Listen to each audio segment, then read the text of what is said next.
Hello, I'm Paul Beckwith, and this video is going to be a rather technical discussion of the science behind James Hansen's recent paper called Global Warming in the Pipeline. So he originally submitted it months ago to an open access journal where many people could comment, and the latest draft, which is probably almost the final revision, was just released a few weeks ago, and I did an introductory video on it. And I've been studying this paper in great detail because it's vitally important to kind of understand the gist of what it's saying. So settle down, get a large coffee like myself, and I'll just get right into the nitty-gritty of this paper. So this is a big learning experience for me, and I'm trying to, in order to explain something, in hopefully a coherent fashion, you really need to understand it. So I spent a lot of time on this paper. So first of all, a little bit about James Hansen. Columbia University. He's with the Climate Science Awareness and Solutions Program, the Earth Institute at Columbia University in New York.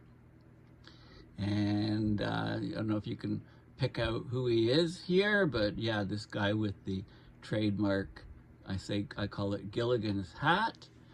And I'm anxiously awaiting for his book release, Sophie's Planet.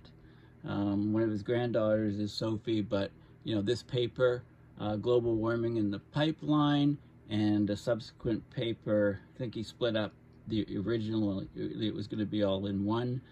It'll be Global Sea Level Rise in the Pipeline. So I'll do a set of videos on that when it comes out soon.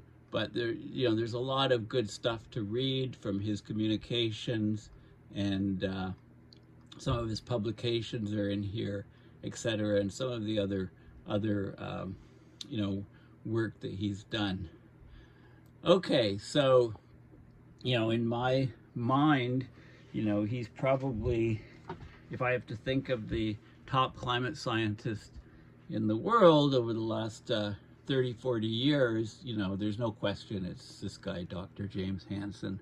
So I love all of his work. Okay, so this is a paper, Global Warming in the Pipeline, about 17 authors from many different countries. So the abstract, basically what they're doing is, they're trying to improve to find out the Earth climate, the equilibrium climate sensitivity. So how much does the temperature of the planet rise for a doubling of CO2? What forcing does it give? How much does it rise? And Hansen's big thing, which makes the most sense to me, is study the heck out of the glacial to interglacial global temperature change. Okay, so the last glacial maximum was about 20,000 years ago, 21,000 years, cold period, lots of ice on the planet. And then we've come to, through the Holocene, we've warmed from then, and the warm period is the Holocene from about 11,000 years or so ago. So that temperature change and the CO2 measurements that we get from ice cores, we can get this equilibrium climate sensitivity, which is the fast feedback case. So the fast feedback case, it's 1.2 plus or minus 0.3 degrees Celsius. That's a 2 sigma error, the 0.3 per watt per square meter. Okay, so with 1 watt per square meter of forcing, you'd have a 1.2 increase in temperature. Okay, this is the fast feedback. There's also the slower feedbacks, which would come on top of it if you're talking about the system getting to equilibrium. Now, they also looked at another period. You can also look at the previous, not the last glacial maximum, but the previous glacial maximum, the one prior to the last one, and look at the Eemian, which was the warm period, and get a sensitivity from that, and it's consistent. And then they also look at the full Cenozoic era over the last 66 million years, because of course, changes in temperature, all of the slow feedbacks come into play, and the trace gas feedbacks, and they also support this equilibrium climate sensitivity. CO2 is about 300 part per million in the Pliocene, 400 parts per million at transition to a nearly ice-free planet. Okay, so it rocked between about 200 and 300 parts per million in the last glacial cycles, but in the warmer periods, going back even further, at 400 ppm, we had a nearly ice-free planet. So this really shows the paleoclimate data really exposes the unrealistic lethargy or slowness of the ice sheet models. Equilibrium global warming, including slow feedbacks for today's human-made greenhouse gas climate forcing. So today's forcing, this is relative to 1750. It's 4.1 watts per square meter. If you take it relative to about 7,000 years ago, that number is about 4.6. So that 0.5 watts per meter squared of forcing over the last 6,000 years, notice it didn't really cause the warming it should have, and the reason is probably because of the aerosols, which is really novel about Hansen's work in this paper. But anyway, I'll get to those details later.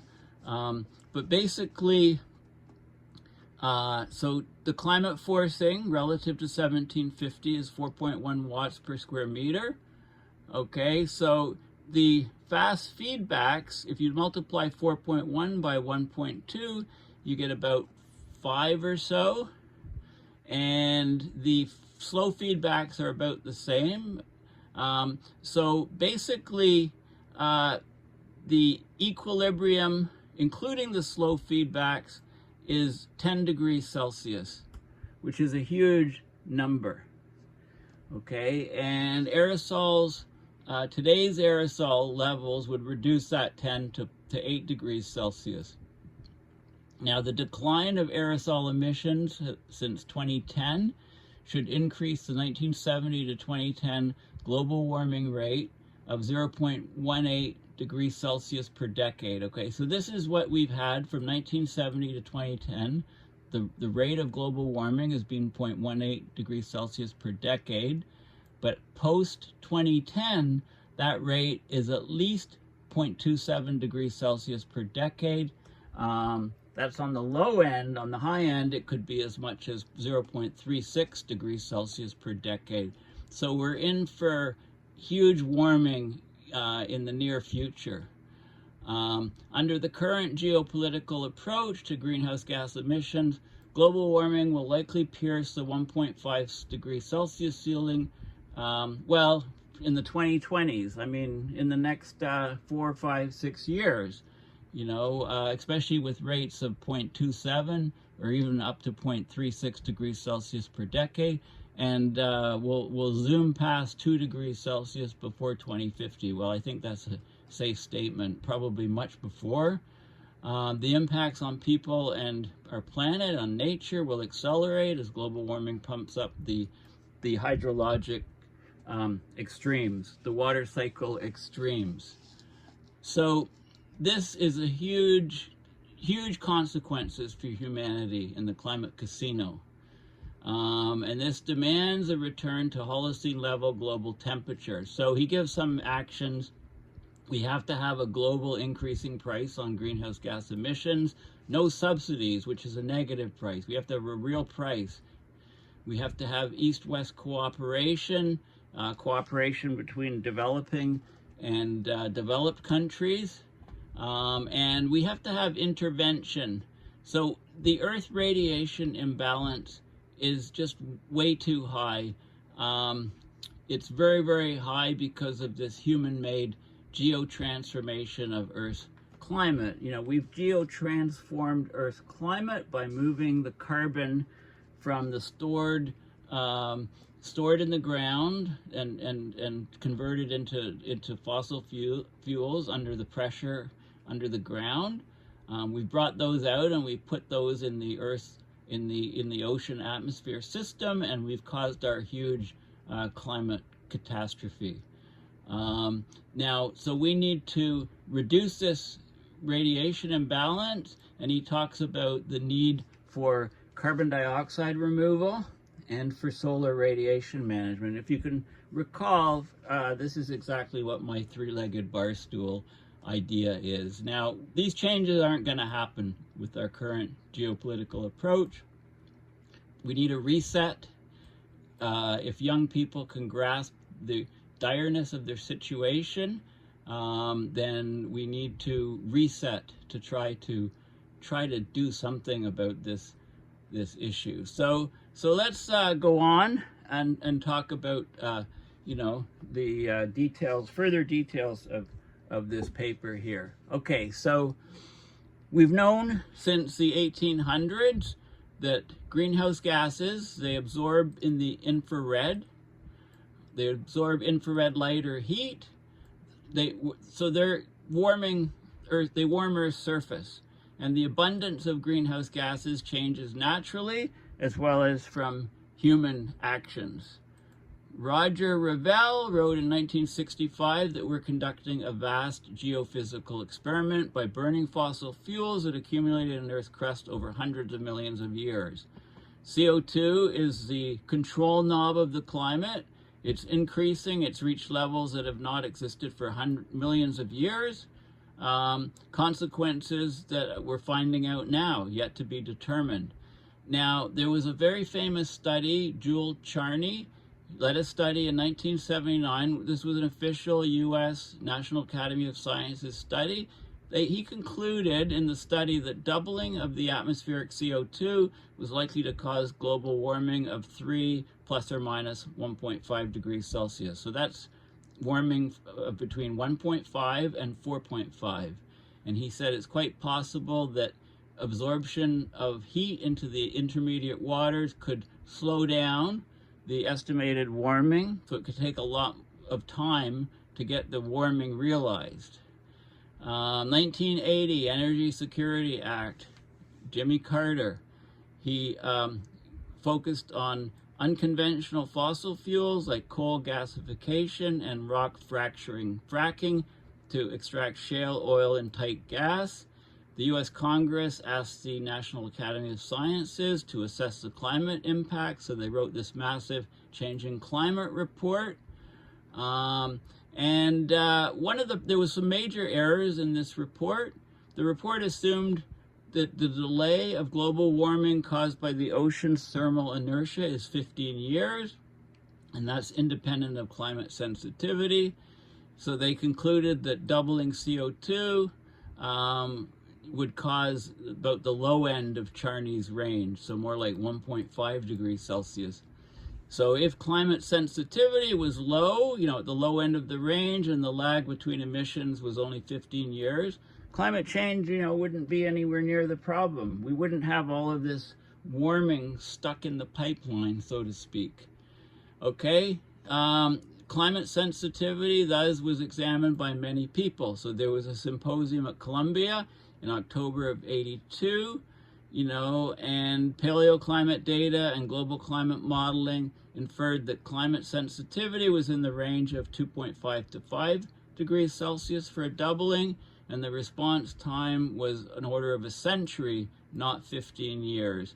So the idea, you know, with a climate sensitivity at nearer the high range and a response time of about 100 years, we don't realize the problem is occurring until a lot of time goes by, and this is a problem. So this leads to the idea of a large amount of human-made warming is already in the pipeline.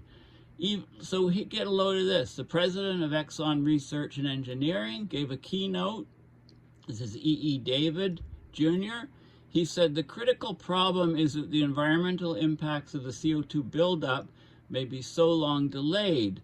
A look at the theory of feedback systems shows that where there's such a long delay, the system breaks down unless there's anticipation built into the loop. So this is exactly what's happening. You know, the delayed response of climate and the need for anticipatory action to alter the course of fossil fuel development. It was apparent to scientists in the fossil fuel industry. So we knew all this stuff 40 years ago, but industry denied it. Governments and financial interests connived. I love that word, right? They connive. Connive is to pretend ignorance of or fail to take action against something one ought to oppose, to be indulgent or in secret sympathy. So it's a perfect word. I love that, you know, the usage of it. So they connived. There was a lot of greenwashing done, and it's locked in perilous consequences for humanity. Scientists will share responsibility if we allow governments to rely on goals for future global greenhouse gas levels as if targets had meaning in the absence of policies required to achieve them. Lots of talk, lots of targets, no policies to achieve them. The IPCC, of course, has been a thing established in 1988. Almost all nations signed the 1992 UN Framework Convention on Climate Change with the objective to avert dangerous anthropogenic interference in the climate system. The best estimate, Working Group 1, Physical Basis Report, is 3 degrees Celsius for equilibrium global warming sensitivity to a doubling of CO2. Okay, so, and they say that the shutdown of the ocean circulation, large sea level rise on a century timescale, they call it a high impact, low probability event. But of course, this paper and the next one by Hansen shows no, it's a high impact, high probability assessment. And they did a paper on ice melt in 2016 where they talked about global sea level rise. And that paper was basically ignored by people writing the AR6, the last IPCC report. So this guy, Ilko Rolling, the editor of Oxford Open Climate Change, he wanted a perspective article on these issues. So he invited this paper by, you know, this is the motivation or the initiation of this paper by Hansen and his colleagues. The primary thing is there's concern that the IPCC has underestimated climate sensitivity, understated the threat of large sea level rise and shutdown of ocean overturning circulations.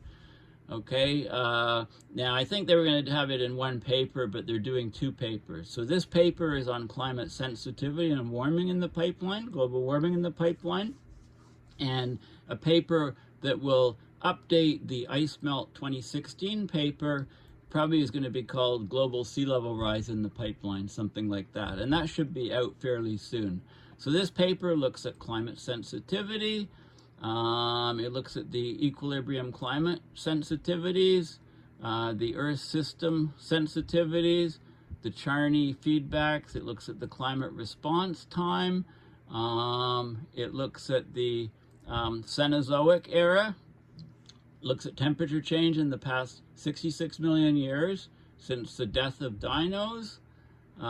It tightens the evaluation of climate sensitivity, assesses the history of CO2, so there's lots of insights. Then it talks about the aerosols, then there's a summary, and then there's policy stuff that is required, actions that we have to take to try to neutralize the Earth energy imbalance. The world is still early in this vast geophysical experiment as far as consequences are concerned, but time has run short. Remember what the E.E. David, the fossil fuel guy from Exxon, was saying. Okay, so climate sensitivity. Okay, so Earth system sensitivity is a more general value. ECS is the fast feedbacks. Earth system sensitivity is all the fast and slow feedbacks. Okay, so what happens if we double CO2? If we assume that the ice sheets vegetation and long-lived greenhouse gases are fixed, and we double CO2, so we get a lot of the fast feedbacks, the clouds, aerosols, water vapor, snow cover, and sea ice. Those all change rapidly in response to climate change. So the Charney equilibrium climate sensitivity is called the fast feedback climate sensitivity. Okay, so you use global climate models or GCMs to simulate the interactions to calculate things. The change of ice sheets on Greenland and Antarctica are slow feedbacks. Okay, so this is a Godonkin, Hansen comes out with all of these great words. It's a Godonkin concept. Now, Godonkin just means a thought experiment. Okay, physicists use this term quite a bit. So they use models. If you use just models, how do you narrow the range of the sensitivity? You have confidence in any range, right? Because the cloud and aerosol interactions are complex, etc. So you use data on Earth's paleoclimate history. You look at periods in the past where temperature has gone through a large change, for example, from glacial to interglacial period, and you know how the CO2 data and temperature data is obtained from proxies and ice cores in the case of the LGM or in the previous glacial maximum. And then if you go to the Cenozoic, you need ocean sediment cores. Okay, so basically in the 1982 symposium at Columbia, the climate forcing caused by doubling CO2 was found to be 4 watts per square meter. If there were no climate feedbacks and Earth radiated energy to space as a perfect black surface, black body, Earth's temperature would have to increase 1.2 Celsius to increase radiation to space by 4 watts per square meter to restore energy balance. But of course, because of feedbacks, the temperature is much higher. It's actually 4 degrees Celsius was found for doubling of CO2. So 1.2 was due to the CO2 change directly. That's 30% of the change. The feedback gain, if you like, is 0.7. It's at the other rise of temperature, 2.8 divided by 4, which is 0.7. So the equilibrium climate sensitivity and the feedback gain is related by this equation. Now, you have different factors of feedback processes. Okay, these are only ones that are fast feedbacks, remember. Okay, so they did simulation with GCMs. They found that the feedback due to water vapor was 0.4, due to clouds was 0.2, due to surface albedo gain changes 0.1. Add these up to get that 0.7. Okay, and the cloud gain of 0.2 was about equally from a small increase in cloud top height with warming, okay, causes additional warming, and a small decrease in cloud cover causes additional warming because more sunlight hits the Earth. Okay, how do we verify those? Well, we need to look at the paleoclimate data. Okay, so the best thing is to look at the last glacial maximum. It peaked about 20,000 years ago, and the Earth had to be in energy balance over several thousand years of the LGM. But they found out that the energy balances didn't work out. Okay, so they had to, something was wrong with them. It turns out that the equilibrium climate sensitivity basically is larger and there's a long delay. Okay, so I'm not going to go into all of the details here, but they tried to sort out the energy imbalance, and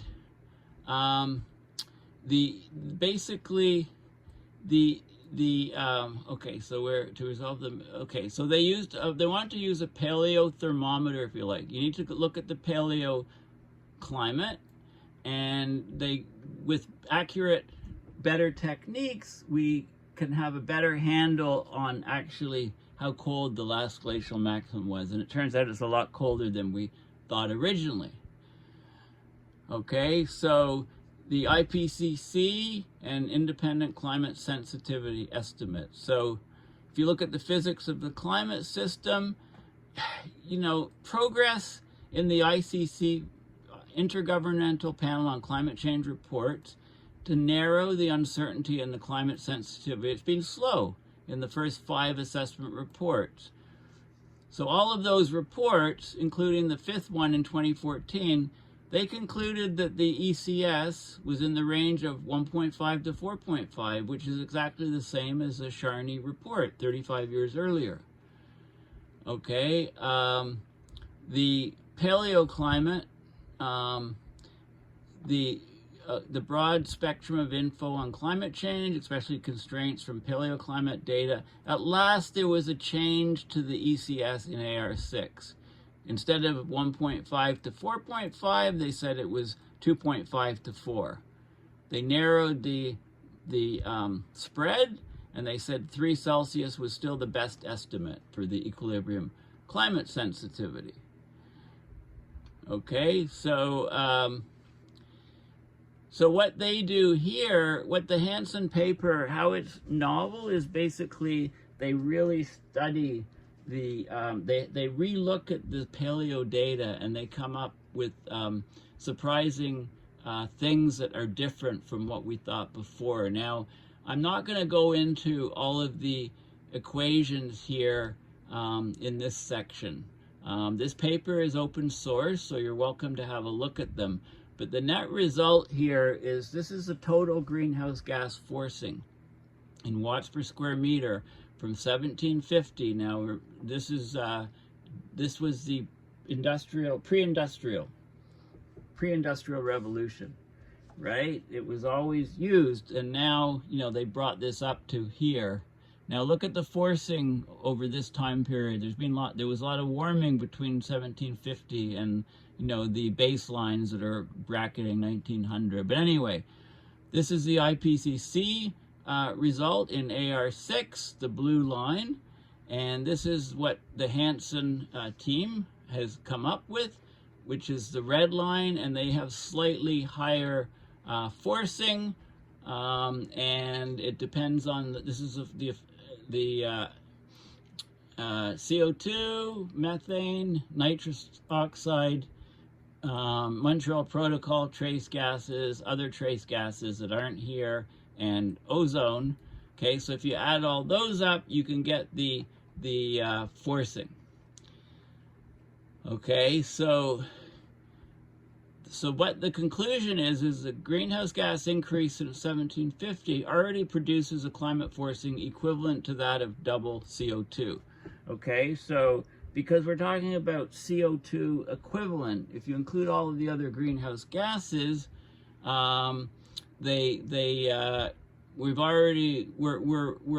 not a Godonkin experiment, this doubling of CO2. We've actually realized it if you're considering the CO2 effective.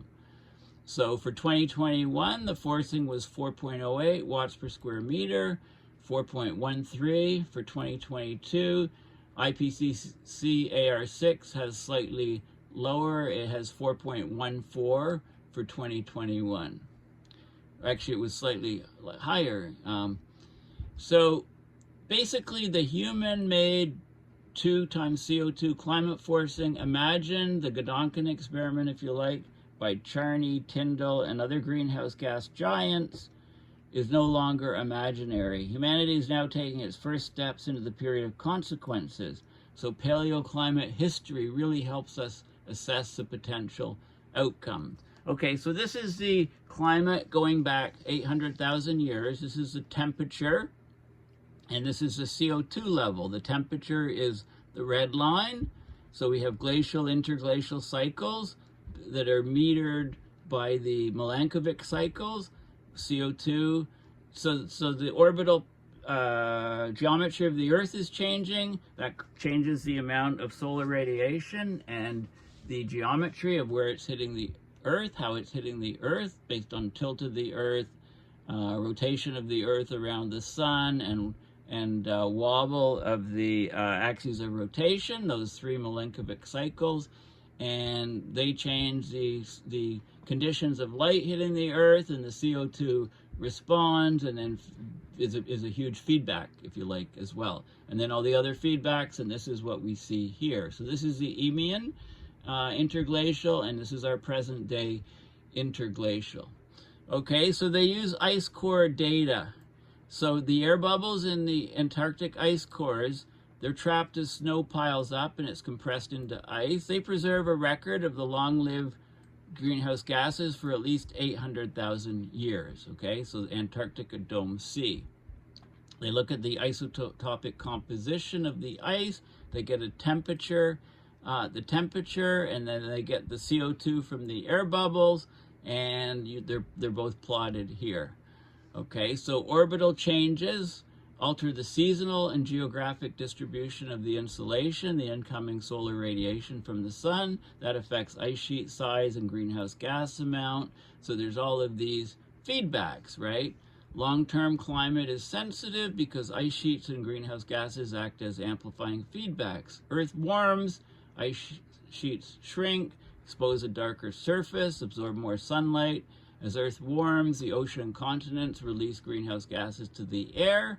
These amplifying feedbacks work in the opposite sense as the Earth cools, okay? And these are tens to hundreds of thousands of year cycles.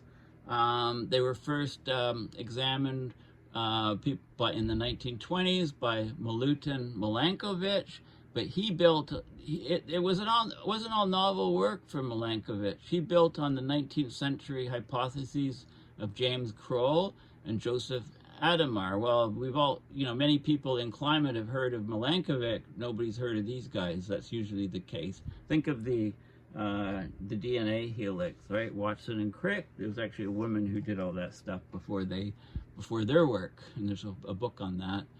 Anyway, this is often the situation in science. Often the person who's first, if they're not in the establishment, they don't get any of the credit. They're forgotten to history. Okay, so the paleoclimate changes of ice sheets and greenhouse gases are sometimes described as slow feedbacks. Okay, so they looked at the equilibrium climate sensitivity by comparing stable climate states before and after glacial to interglacial. They concluded that the temperature was varied from about -7 degrees Celsius at the last glacial maximum to +1 Celsius relative to the Holocene. Maximum melt rate was about 13.2 thousand years ago. But the reason, if you go right back to present day, the interesting thing is that humans were affecting CO2 and methane a long time ago. Okay, so this is still a bit of a controversial question, but it seems to make sense. Rudimentary suggested that deforestation began to affect CO2 about 6,500 years ago, right? So as you deforested for farming, etc., there was less CO2 captured by vegetation, so concentrations in the atmosphere rose. Rice irrigation began to affect methane about 5,000 years ago. Okay, but things had stabilized. So if you coming out of the last glacial maximum into the Holocene, things had stabilized by about 7,000 years ago. So if you compare the LGM to 7,000 years ago, is a better way of doing it to avoid the human component. So this is so this was the whole thing here. And if you just look at the last few cycles, the last cycle, in fact, going back 160,000 years ago, you get the temperature, the red line, the CO2 is the blue line. You also get methane here, and nitrous oxide is here. So basically, what you can do is recent work advanced analysis techniques allow for an improved estimate of the paleo temperatures. This is the key thing. Okay, using microbiology fossils is not so good because they have the potential to adapt. So they're dubious thermometers, if you like. So the most accurate studies show that between 23 and 19,000 years before present, the cooling was 6.1 Celsius, 5.7 to 6.5 Celsius. Another paper showed that the cooling between a narrower range, 21 to 18,000 years ago, was 7 degrees plus or minus 1 Celsius with a 95% confidence. So the peak LGM, last glacial maximum cooling, was near 7 degrees Celsius. Okay, this is higher. Most people think it's about 5. Now this amount of cooling at the poles meant that the land areas between 45 south and 35 north, they actually cooled 5.8 degrees in the LGM, okay, because so that's between 45 degrees south and 35 north. Now this is independently measured by temperature-dependent solubility of dissolved noble gases in ancient groundwater. This cooling is consistent with a 1 kilometer lowering of the alpine snow lines. Okay, so as during the last glacial maximum, the mountain slopes, the ice and snow on the mountains moved 1 kilometer lower. Okay, so so this makes sense. This is consistent.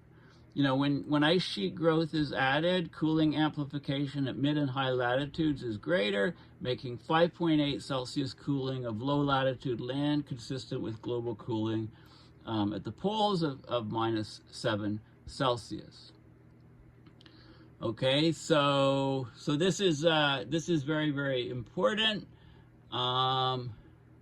You know, and so you need to know how the gases change to calculate the equilibrium climate sensitivity, also how the surface albedo changes, the reflectivity, the topography, the ice sheets, the vegetation changes, like boreal forest replaced by brighter tundra, continental shelves exposed by lower sea level.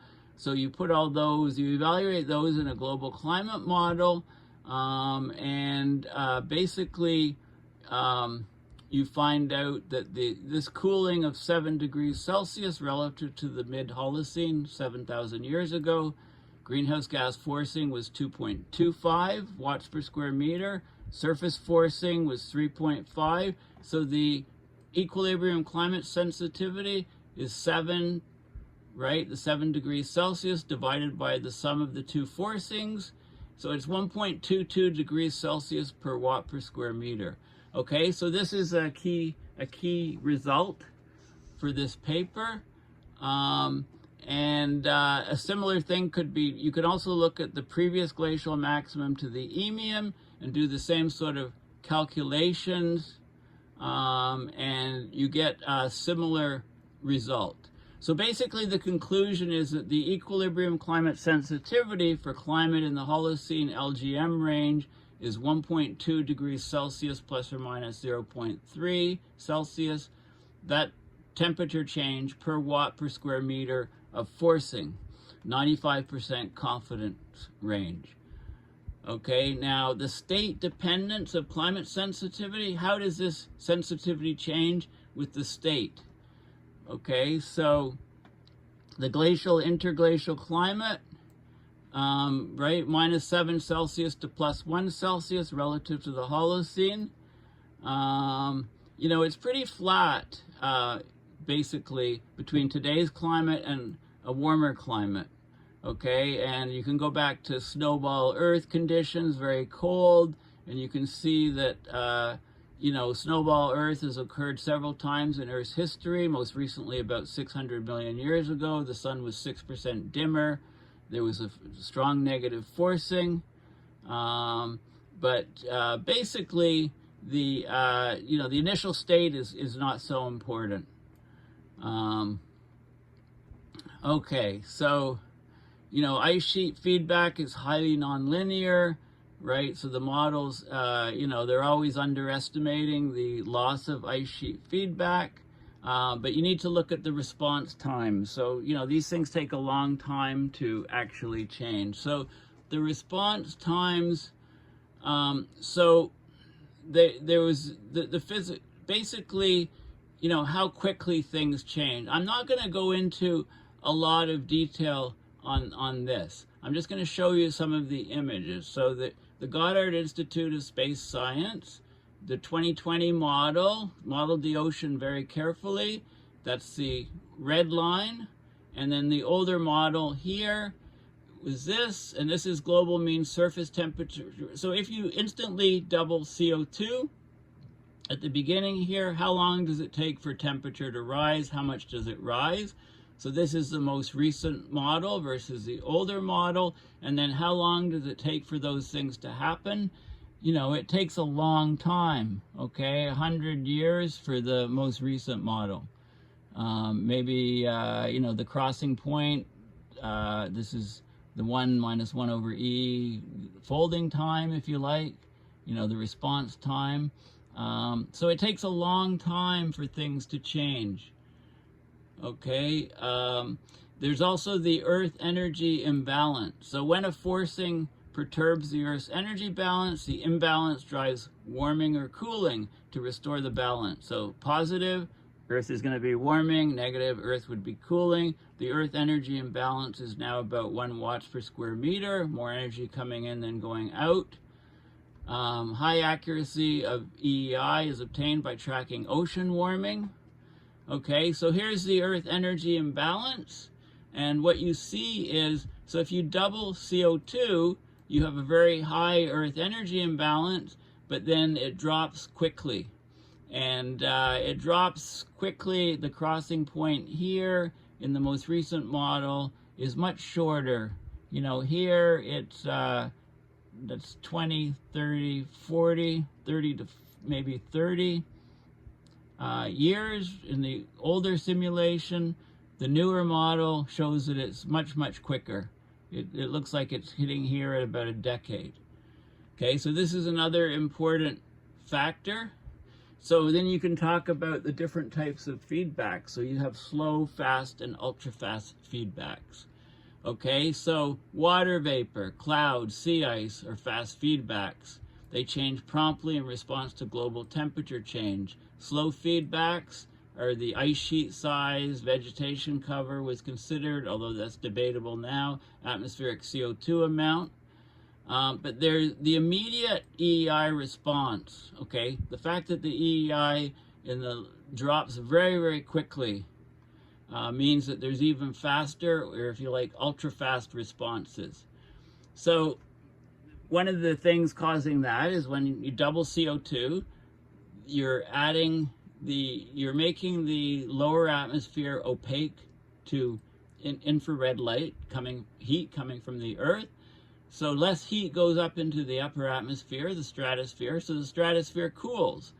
So instant EEI upon CO2 doubling is only plus 2.5 watts per square meter, but stratospheric cooling quickly increases EEI to 4 watts per square meter. Okay, so this would be an ultra-fast response. Okay, so you need to look at the time scales of the different things. Okay, now remember basically what we did with the to get climate sensitivity we used the last glacial maximum to the Holocene, early Holocene time. Now you can do the same thing for the whole Cenozoic era, which is from 66 million years to now. So instead of using ice cores, you use sediment cores. You can try to figure out what the equilibrium climate sensitivities are. You know, of course, atmospheric CO2 is a control knob. You can do proxy measures of CO2 and temperature, and you can get basically deep ocean temperature because you're taking cores on the ocean core, and then you can convert those into temperatures at the surface. So let's have a look at this is the isotopic analysis of the benthic cores, deep ocean cores. and you can get a deep ocean temperature here. So here's going back to 66 million years ago. We had these different periods where we had very, very warm deep ocean temperatures. Look, deep ocean temperatures are very cool now, right? They're like close to the freezing point. You know, they're just a few degrees above the freezing point, and depending on the salinity, that could be below zero now. But look, they were as high as what's that? About 14 degrees Celsius during the. So this is the Paleocene, Eocene thermal maximum spike.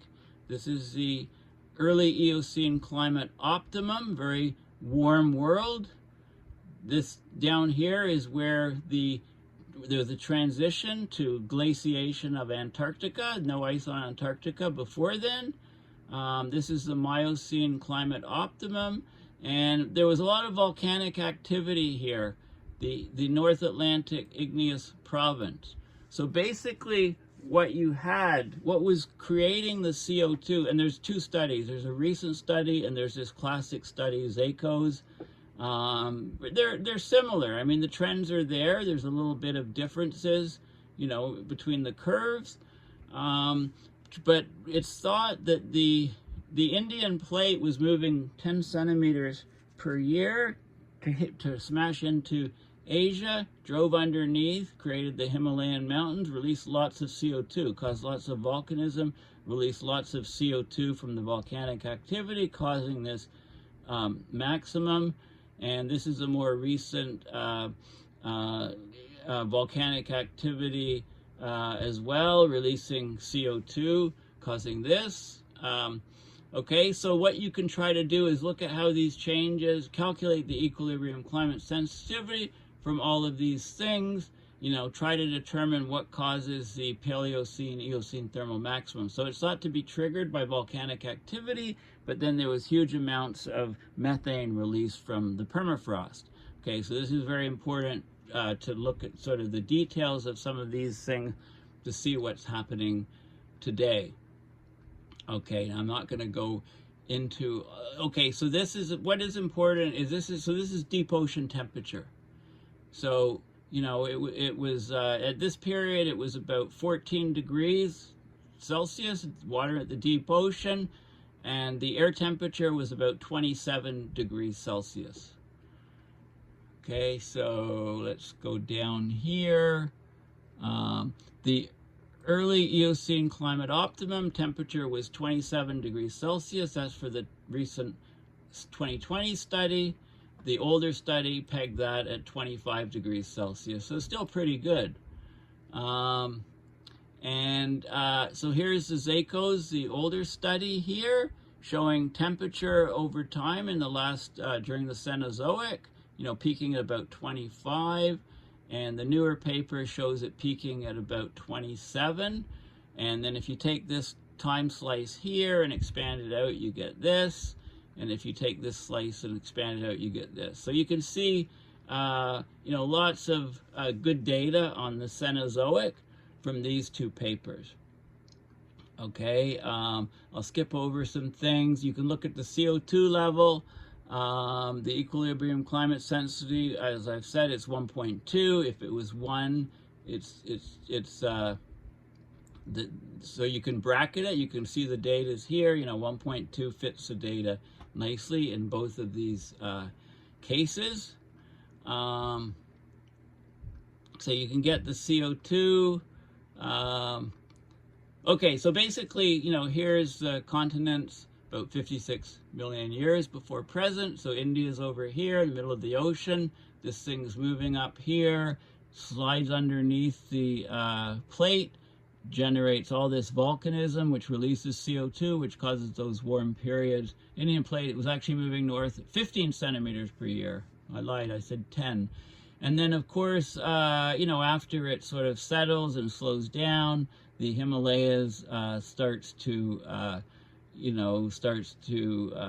weather and pull CO2 out of the atmosphere. Okay, so they talk about all of the details. You know, slow feedbacks, fast feedbacks. I'm gonna go to you know, it's interesting that without all of this the prospects for another snowball Earth, without humans, we could have hit a snowball Earth, another snowball Earth in 10-20 million years. But because, you know, that's just moot now, it's not going to happen because of all of the warming we've created. The Paleocene-Eocene thermal maximum, like I said, it was initiated by volcanic activity, and then there was a release of a lot of methane from the permafrost, it looks like. And this is we need to talk about aerosols now, okay? So this is the observed global temperature. You've all seen this curve here. We're up to about 1.1, 1.2, probably going to pass 1.5 in about 5 years. Okay, this is the greenhouse gas warming for an equilibrium climate sensitivity of 1.2, which is what we have. If it was slightly less, you'd have this. Now the blue is the difference. This is the aerosol cooling. Okay, the aerosol cooling actually has knocked off the gap between here and here is significant, right? This is maybe 1.2 and this is about 2.6. So a huge gap because of the aerosol warming. Okay, you know, so the key thing is, you know, the absence of global warming over the 70-year period, 1850 to 1920, is a clue about aerosol forcing. Greenhouse gas forcing increased 0.54 watts per square meter between 1850 to 1920. That would be expected to cause a warming of 0.4 degrees by 1920, but that never happened. Okay, and it looks like it's probably due to the aerosol. So that never happened. The warming never happened. So what happened is this is the forcing from CO2, methane, nitrous oxide in this time period, and there wasn't warming. Sea level rise here, there were pulses, etc. Sea level is a big focus of the next paper. So this is the key thing. This is a greenhouse gas forming, greenhouse gas forcing, red line. This is the aerosol forcing. Aerosol, of course, blocks sunlight, causes a cooling. This is the net forcing here. And this is what the IPCC thinks happens with aerosols. Started very low, built up to a peak, and then started to drop. This is what Hansen et al. They think happened with aerosols. There was always greenhouse gases, CO2 going into the atmosphere from the Industrial Revolution on, but there was also tremendous burning of wood and lots of ash and stuff. There were probably high levels of aerosols that whole time, and that changes everything. You know, as Hansen says, the aerosol forcing, largely by effects of land use and biomass fuels on clouds, continues today. 30 million people in the US use wood for heating. Such fuels are also common in Europe and much of the world. So there's two alternative views of aerosol history, the IPCC one and the Hansen et al. One. And, you know, that really solves a lot of the issues, you know, with models and so on. So aerosol forcing, from IPCC AR6, the alternate scenario, okay. So this is, so basically, let's go to, so you can try to, you can put the data and try to generate all of these curves based on the aerosol, the alternate aerosol scenario. You get the green line, which fits the data perfectly. So this is the sulfates. We're talking about sulfates, total sulfate, parts per trillion by volume, percentage of total sulfate from shipping. Okay, so the shipping creates a lot. The, you know, we're generating lots of aerosols. And, you know, it's an inadvertent experiment. And this is one of the key things. So this is global absorbed solar radiation for from series data, and what you see is you see an increase from about 2015 onward. Well, they started removing sulfur from ships. So sulfur content of fuels from ships was limited to 1% in 2010 near the coast of North America in the North Sea, Baltic Sea, and English Channel, restricted to 0.1% in 2015. In 2020, a limit of 0.5% was imposed worldwide. The 1% limit did not have a noticeable effect, but look at after the 2015 International Maritime Organization regulations, the aerosols from the global ship tracks was reduced by more than 50%. Okay, so less aerosols, more absorbed solar radiation. Okay, and I did talk a lot about that study a while ago. You know, it's not just visible ship trails. A lot of the aerosols are produced and they're invisible trails. Okay, so so this is a huge factor. You can look at the absorbed solar radiation anomaly for the globe and also for the southern hemisphere.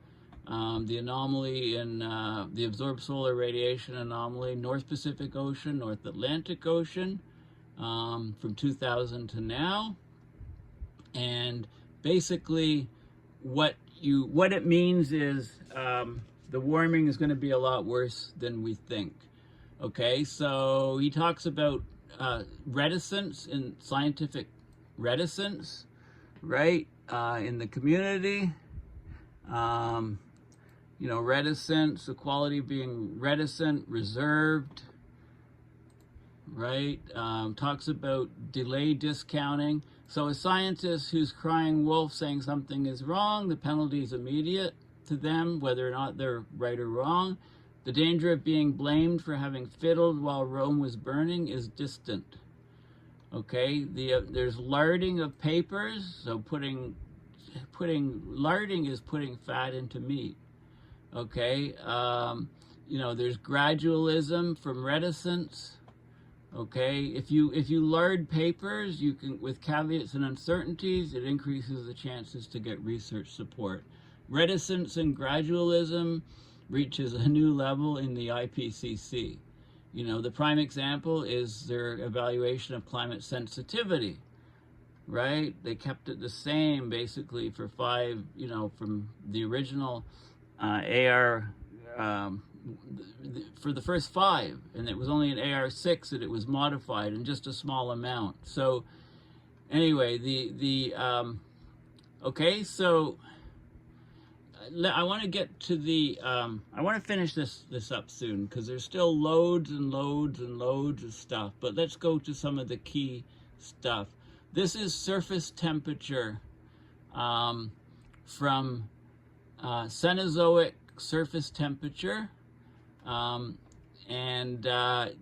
you bracket it, and so the ECS is 1.2 basically. So it's looked at from a lot of different things. Okay, now all of the feedbacks come into play when we talk about changes over long periods of time. So you don't need to understand all of the intricate details. Basically, here is this is the nuts, if you like, the gist of it. This is the early Eocene climate optimum forcing was 6.5 watts per square meter. Human-made greenhouse gas forcing in 2022, 4.2, right? So we're already, what, 70% of our way up to this warming. So then, you know, you can figure out that, you know, if we don't do anything with what we've already done to the Earth system, we're going to get like 10 degrees Celsius of warming, which is what I talked about, what's in the abstract. So this is the data, the blue. We've got super El Niños here, another one's coming probably.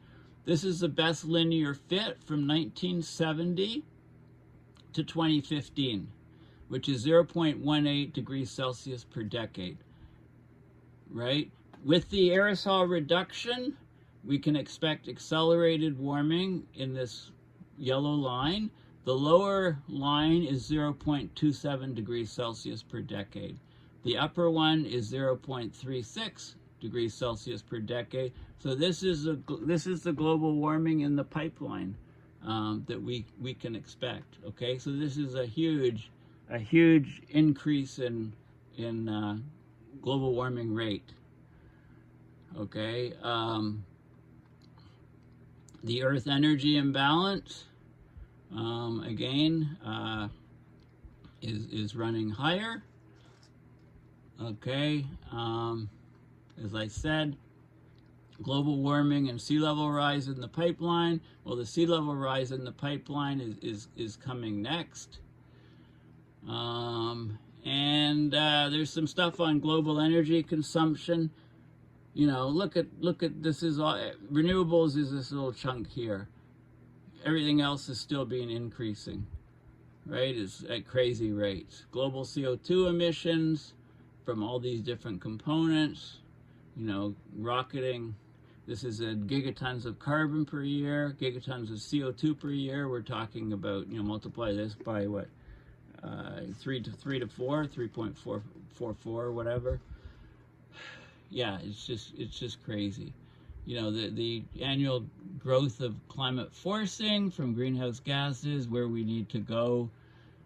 You know, but we don't have ways of doing it. This is growth of mature economies, emerging economies, right? Emissions rising. And then he starts talking about emissions by region and some of the details of, you know, per capita emissions. And then, you know, what we need to do.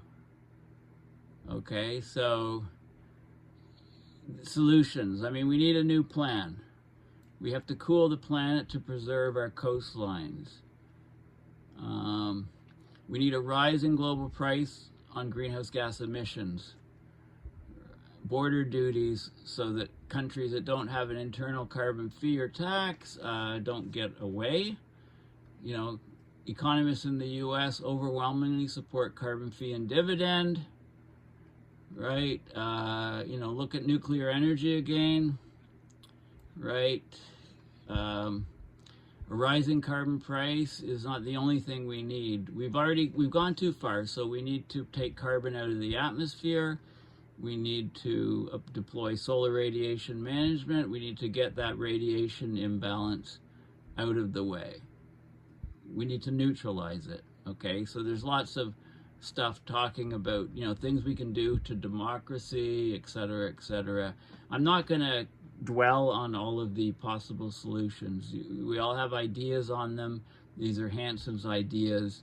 You know, the key things that I'm emphasizing here is that the equilibrium climate sensitivity, which is the fast feedbacks, is 1.2 degrees Celsius rise per watt per square meter.